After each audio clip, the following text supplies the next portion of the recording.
창세기 16장 1절에서 6절 말씀입니다. 창세기 16장 독을 하도록 하겠습니다. 창세기 16장. 아브라함의 아내 사레는 출산하지 못하였고 그에게 한 여종이 있으니 애굽 사람이요 이름은 하갈이라.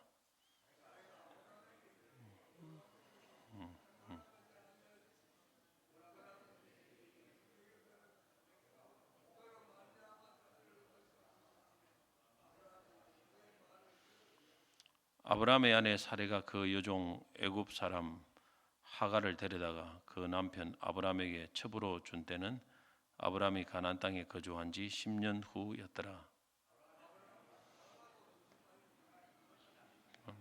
자기의 임신함을 그 여주인을 멸시.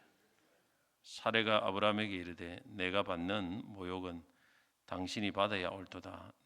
내가 나의 여종을 당신의 품에 두었거늘 그가 자기의 임신함을 알고 나를 멸시하니 당신과 나 사이에 여호와께서 판단하시기를 원하노라. 아브라함이 사레에게 이르되 당신의 여종은 당신의 수중에 있으니 당신의 눈에 좋을 대로 그에게 행하라. 사레가 하갈을 학대하였다. 하갈이 사레 앞에서 도망하였더라. 아멘.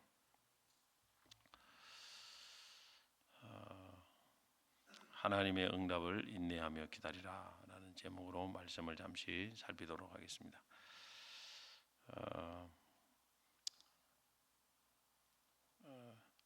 하나님께서 아브라함을 이렇게 가나안 땅으로 부르실 때 세 가지 약속을 하셨습니다.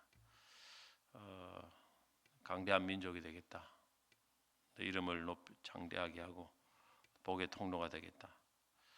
또 약속은 어찌 보면 자손과 땅에 대한 약속이죠. 땅의 자손과 땅. 그리고 그걸 통해서 복의 통로가 되겠다. 큰 민족을 이루어 주겠다는 거죠. 그리고 이 땅에 대한 약속은 언약 체결 의식을 통해서 아주 피부에 와닿도록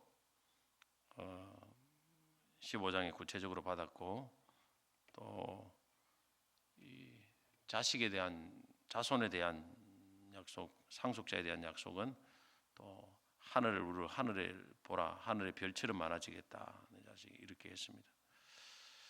그런데 이제 약속을 많이 하나님이 주셨는데 벌써 이 가나안 땅에 들어온 지 10년이 지났어요. 아브라함이 처음에 믿었지 않습니까? 분명히 믿어가지고 본토 아비 친척집을 떠나서 약속의 땅으로 들어왔고, 또 네 자손이 하늘의 별처럼 많아지겠다. 그것도 믿었습니다. 그래서 하나님이 그것을 그의 의로 여기셨다. 분명히 믿었습니다. 믿었는데 벌써 약속한 지 10년 이상 지났는데 아무런 그 약속이 이루어질 기미가 보이지 않아요. 뭐 이래 되자 믿음이 흔들리지 않겠습니까, 여러분? 하나님 분명히 어떤 것에 응답을 주시기로 약속했는데 세월이 10년이 작은 세월입니까? 그러면 뭐 믿음이 어지간하게 좋지 않으면 그냥 한 1, 2년만 하면 거의 다 무너져요. 몇 년 정도 하면 대부분 불평하고 막 또 하나님의 그 약속을 성취하는 걸 기다리지 못합니다. 대부분 기도도 포기하고. 아브라함에도 이런 현상이 일어났습니다. 먼저 이제 아내가 무너졌어요. 아내의 믿음이 벌써 이제 약해졌죠. 그래서 2절에 보니까 아내가 아브라함 이런 제의를 합니다. 여호와께서 내 출산을 허락하지 아니하셨으니, 하나님이 허락하지 않았다고 했다고 벌써 단정을 합니다. 원하건대 내 여종에게 들어가라. 내가 혹 그로 말미암아 자녀를 얻을까 하노라. 씨바지하자, 씨바지하자. 우리는 우리나라 말 그대로 씨바지하자. 우리 벌써 이제 내 나이도 많아지고 월 10년을 기다리는데 임신이 뭐 10년을 안 되고, 그리고 적은 나이도 아니고 벌써 약속받은 지 벌써 결혼한 지는 훨씬 오래됐겠죠. 근데 하나님이 약속한 지 벌써 10년이 지났는데 아브라함도 가만히 생각하니까 아내 말이 맞아요. 자신의 믿음도 흔들렸다 이 말 아닙니까? 그러면 뭐 요업처럼 그대의 말이 어리석은 여자들의 말처럼 하나와 같다. 이렇게 안 하고 대부분 그래 여자 한 번만 말했겠습니까? 이 말을 집에 들어오면 말하고 잠을 잘 때도 말하고 아침에 일어날 때도 말하고 얼마나 말이 많이 하지 않겠습니까? 안 그렇습니까?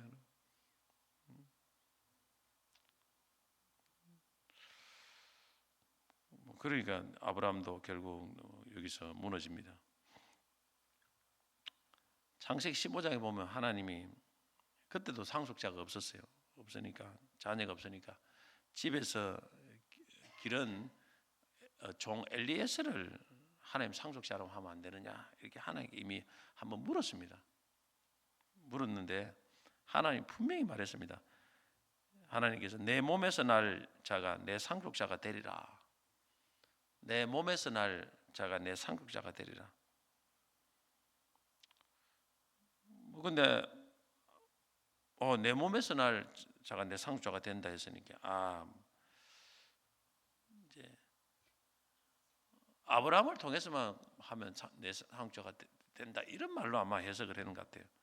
그래서 내 아내 사레 그 당시에 정부인인 사레가 아닌 그냥 하가를 통해서도 뭐 조선시대 말로 후궁을 통해서도 뭐 자녀를 보면 안 되겠냐 아마 이렇게 아브라함이 하나님의 말씀을 해석했다고 생각합니다. 자의적인 해석이죠. 자의적인 해석. 여러분 우리가 하나님 약속이 자꾸 이루어지면 우리가 하나님 뜻을 완전히 거부하지 않지만은 말씀을 자꾸 자의적으로 해석하면서 타협을 해 나가는 경향들이 굉장히 많습니다. 이래도 괜찮겠지. 이거 되지도 않는데 이래도 안 괜찮겠나. 그러면서 이제 점점 타협을 합니다. 그래 마음 한 구석에는 뭔가 찜찜해요. 어떤 하나님의 계명도 내 형편에 맞도록 자꾸 해석을 하는 거예요. 내가 하나님의 형편을 말씀에 맞추는 것이 아니고 그 내 형편에 맞도록 말씀을 끼워 맞추는 거예요. 맞춤형으로. 11조도 그렇고 주일 성수도 그렇고 다 그렇습니다. 그냥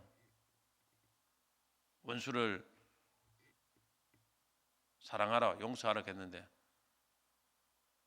이것도 자의적으로 해석하는 거예요. 요 정도까지는 하고 이 정도면 안 되긴 않겠나. 그래서 네가 좋아하는 사람만 사랑하면 그거는 세상 사람들 다 똑같은 것이다. 그래 갖고는 하나님의 자녀로서의 세상 사람들에게 인정 못 받는다. 분명히 하나님이 말했지 않습니까? 원수까지도 다 품어야 된다. 예수를 믿는 사람은 주는 대로 심은 대로 거두고 주는 대로 이해는 이렇게 하면 이건 아무것도 아니다. 그런데 우리가 그런 혼합주의적인 신앙이 많아요. 그게 뭐냐면은 교회 내가 나와서 예배 시간에 참석하고 그래도 온전한 11조는 안 할지 모르지만은 그래도 11조를 좀 드리고 있으니까 여기에다가 다 숨어요. 기대가지고 그래가지고 하나의 말씀을 내가 잘 지키고 있다. 이 정도면 잘 지키고 있다. 다 이 혼합주의 신앙 아니겠습니까? 근데 이런 신앙이 이제 판을 치면은 하나님의 역사가 일어나지 않는 거예요. 우리가 하나님의 약속이 또 내가 원하는 하나님의 뜻이 생각처럼 잘 이루어지지 않을 때 대부분 믿음이 흔들립니다. 그리고 절대적인 하나님의 이 말씀, 하나님의 말씀은 절대적이거든요. 상대적이 않습니다. 그 절대 신앙이 흔들려요. 하나님만 바라보는 절대 신앙이 흔들리고 자꾸 형편을 맞추고 상황에 맞추고 그러면 이제 참 곤란한 일이 생겨요. 그러면 그 안에서 슬그머니 인본주의가 들어옵니다. 인본주의가 슬그머니 인본주의가 들어가지고 혼합주의가 들어오고 신앙에도 혼합이 들어오고 교회도 혼합이 들어오고 세상 생각 좀 더 보태고 하나님 5대5로 하자. 뭐 이런 식으로 되는 거죠. 이게 아무런 역사가 일어나지 않아요. 하나님의 기적은 없습니다. 기도 하나님 바라보면 끝까지 죽기 살기로 이래 해야 막 기적이 일어나지. 옛날에는 기도원 같은 데는 가면 뭐 안 되면 뭐 거기서 뭐 죽는다 생각하고, 그 당시 옛날 시대는 뭐 의료도 발달 안 됐고 돈도 없고 하니까 뭐 하나님 안 고쳐주면 죽는다 생각하고 막 거기 들어가서 뭐 죽는 사람도 많았겠죠. 근데 그 중에 또 상당수는 기적을 경험한 사람들이 많이 있었습니다, 사실. 그 기적이 일어나도 그때 기적이 일어나는 거예요, 그냥. 창세기 12장에 보면 기근 때문에 애굽에 내려갔을 때 애굽의 바로 왕이 그의 아내 사례를 취하려고 합니다. 그럴 때 하나님이 개입하셨습니다. 그것 때문에 사례 때문에 바로와 그 집에 큰 재앙을 내려서 그의 아내를 보호하셨어요. 이걸 보면은 알 수 있지 않습니까? 하나님이 아무나 아무 여자를 통해 후궁을 막 첩을 아무개나 통해서 하나님 후사를 보기를 원치 않고 내 정부인 내 아내 사례를 통해서 내 후사를 상속자를 세우고 계시구나. 이거 분명히 알 수 있지 않습니까? 하나님이 사례를 보호하지 않습니까? 사례 때문에 애굽 전체를 갖다가 왕을 갖다가 책망을 치고 막 그랬지 않습니까?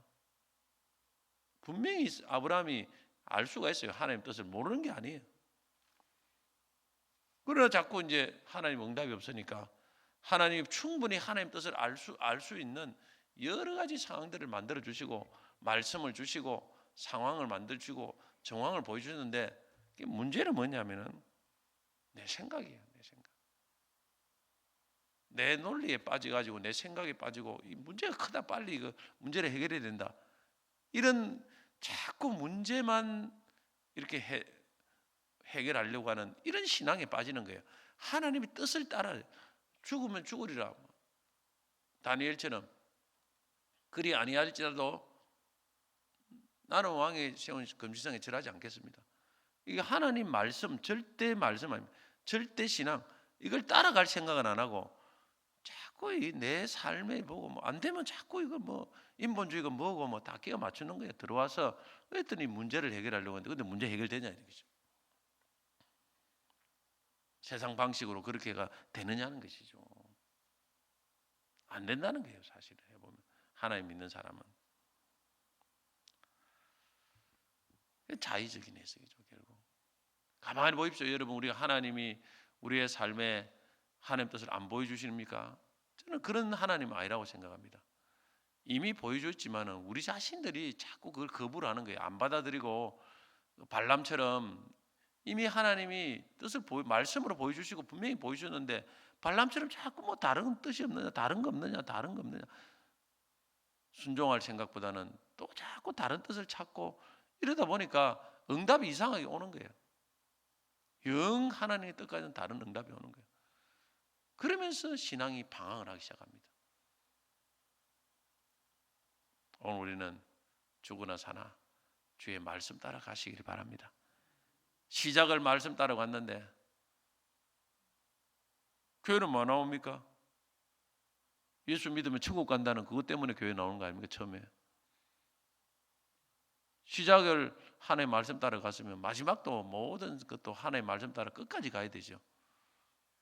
천국 가는 거는 말씀 따라가고 이 땅에서 형통하고 모든 이런 것은 말씀 따라 안 간다면 이거는 신앙이 모순이 되는 거 아니겠습니까, 여러분?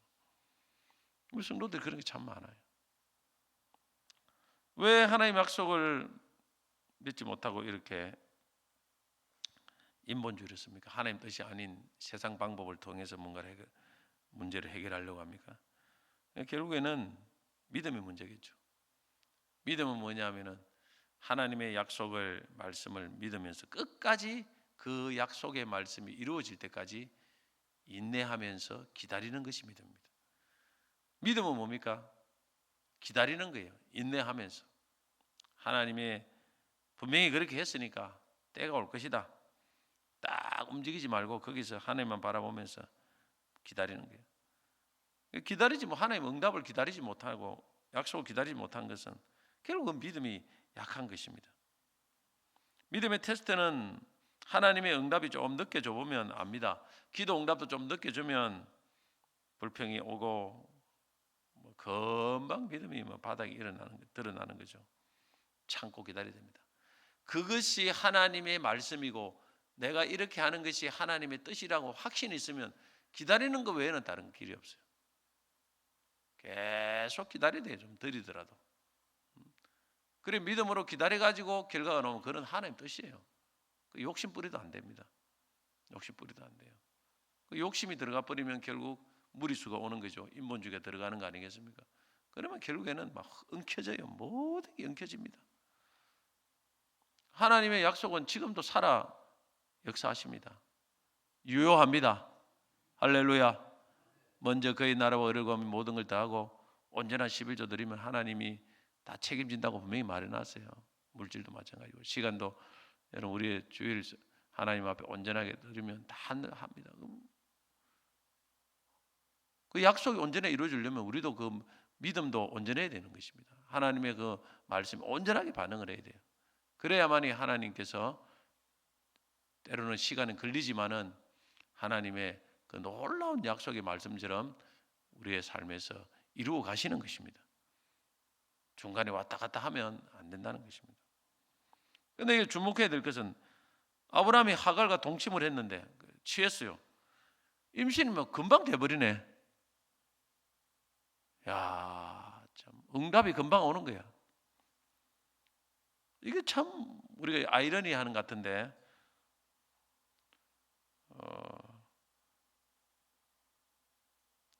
15장의 창세기 15장 보면 엘리에셀 종을 상속자로 취하려고 하니까 하나님 막았습니다. 안 된다고 분명히 말했는데 하갈과 동침하려고 하는가 이때도 하나님 막아주셔야 되는데 안 막아주셔야 이때는.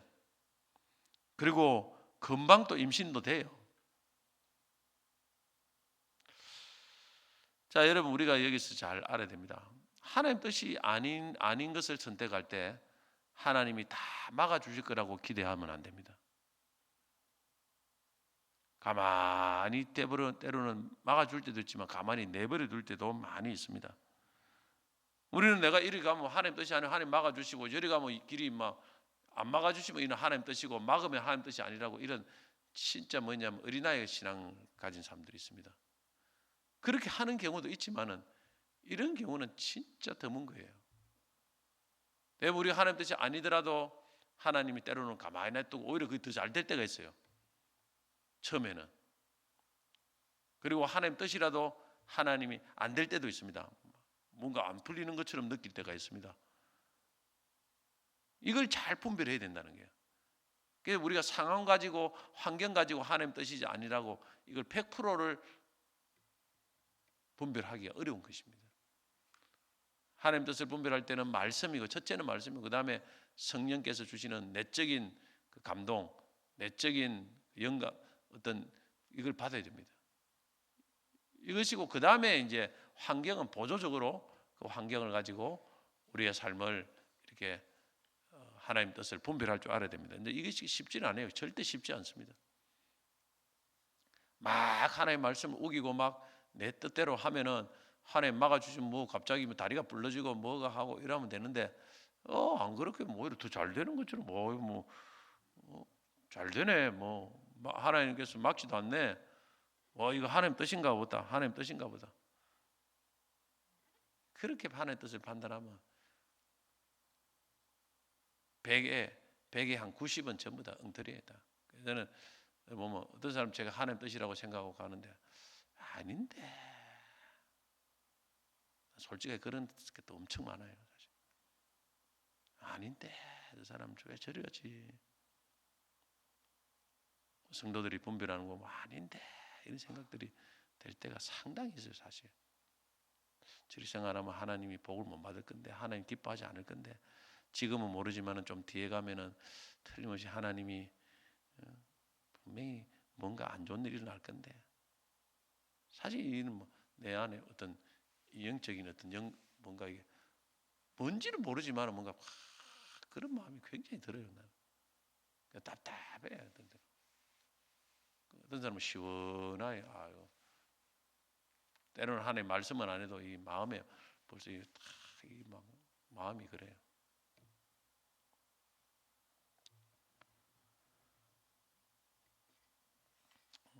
우리가 잘 하나님 뜻을 분별해서 하나님의 말씀이 확실한 말씀이면 절대 여러분 그 말씀을 혼합하면 안 됩니다.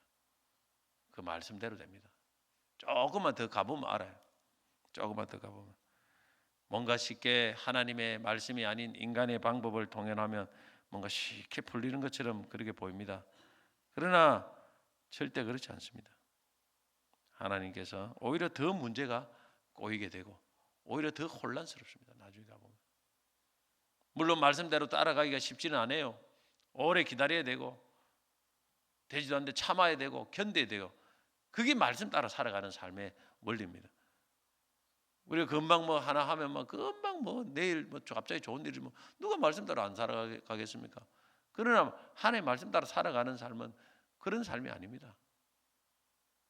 뭔가 내 삶에 마음대로 안 돼도 참고 견디고 인내하면서 결국 하나님의 말씀이 이루어질 것이다 생각하면서 그리고 묵묵하게 말씀을 따라서 다른 사람 뭘 하더라도 가다 보면 결국 하나님이 그 사람을 손을 들어줍니다. 내가 내 편이다. 잘했다. 그래서 쓰임을 받는 거예요. 쓰임을 받고 하나님께서 기뻐하는 진정한 형통의 길을 누리게 되는 것입니다. 자, 이렇게 하갈이 금방 임신을 하자 하갈이 이제 자신의 주인의 자녀를 임신했음을 보고 그 여주인 사례를 멸시합니다. 오늘 본문에 나와 있죠. 4절에 아브라함이 하갈과 동침하였더니 하갈이 임신하며 그가 자기의 임신함을 알고 그 여주인을 멸시한지라.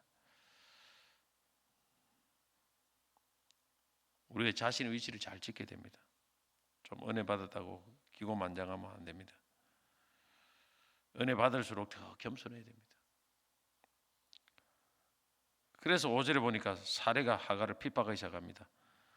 사례가 다리를 놔줘가지고 됐는데 그 자기를 멸시하면 되겠습니까? 그래서 사례가 내가 받은 모욕은 당신이 받아야 옳도다. 5절에 내가 나의 여종을 당신의 품에 두었거든 그가 자기 임신함을 알고 나를 멸시하니 당신과 나 사이에 여호와께서 판단하시기를 원하노라. 그래서 금방 다시 추락을 합니다. 하갈이 교만하면 추락하는 거예요. 오늘도 우리가 종의 신세로 되었다가 하나님이 우리 은혜를 주셔서 하나님의 자녀가 되고 신분이 상승하고 좋은 옷을 입고 주인 대접을 받으니까 그때 교만하게 되는 거예요. 우리의 과거의 신분을 늘 기억해야 됩니다. 우리는 죄의 종입니다. 그걸 기억 못하고 뭔가 하나님이 우리에게 좋은 것을 입혀주는 이게 은혜인 줄 모르고 내가 잘해서 하갈처럼 내가 참 이뻐서 내가 주인에게 사랑받는구나 이렇게 생각하면 나중에 다시 추락을 하는 거예요. 다시 곤두박질합니다. 하나님 낮추십니다. 하나님이 높이고 낮추는 것은 하나님 손에 있습니다. 할렐루야. 사람이 나를 높이지 않아요. 사람 따라가면 안 됩니다. 높이고 낮추는 건 오직 하나님 손에 있어요. 여러분의 가정도 마찬가지입니다. 교회도 마찬가지, 이 나라도 마찬가지입니다. 하나님의 손에 있습니다. 믿으시기 바랍니다. 그리고 사례 입장에 보면은 하나님 방법이 아닌 인간의 방법을 사용하니까 우선은 일이 잘 풀어지는 것이 보이지만 조금 지나니까 더 큰 문제가 생기는 거예요. 자신이 위로받는 것이 아니고 오히려 더 모욕받고 더 고통을 받는 거예요. 사례 입장. 신앙은 멀리 보는 것입니다. 멀리. 가까이 보고 행하는 것이 신앙이 아닙니다. 저 멀리 천국까지 보고 마지막에 주님 서는 그날에 주님께서 어떤 우리의 삶에 인정을 받을 것인가 그걸 이리 보고 멀리 보고 길을 가야 돼요. 우선에 넓은 길을 보고 가면 안 됩니다. 멀리 보니까 지금 가는 길이 좁은 길처럼 보이지만 조금 지나가 보면요 나중에 보면 그 길이 진짜 생명의 길이고 축복의 길이고 형통의 길이고 내 자손이 잘 되는 길이고 천대까지 복받는 길이고 그걸 우리가 알아야 됩니다. 짧은 안목 보고 가면 안 됩니다. 참고 견뎌야 됩니다. 참고 사람들이 뭐라 하더라도 바로 가을 내고 이러면 안 돼요. 탁 참고 사람과의 관계에서 화평을 절대 유지해야 됩니다.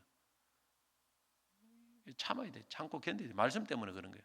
절대 유지해야 됩니다. 절대 유지하고 또 세상과의 그 관계에서도 절대 이거 이탈하면 안 됩니다. 하나님이 정해준 노선을 따라서 말씀 길을 따라서 자하면 자하고 우하면 우하고 끝까지 사람들이 뭐라 하더라도 나는 이 길을 걸어가리라.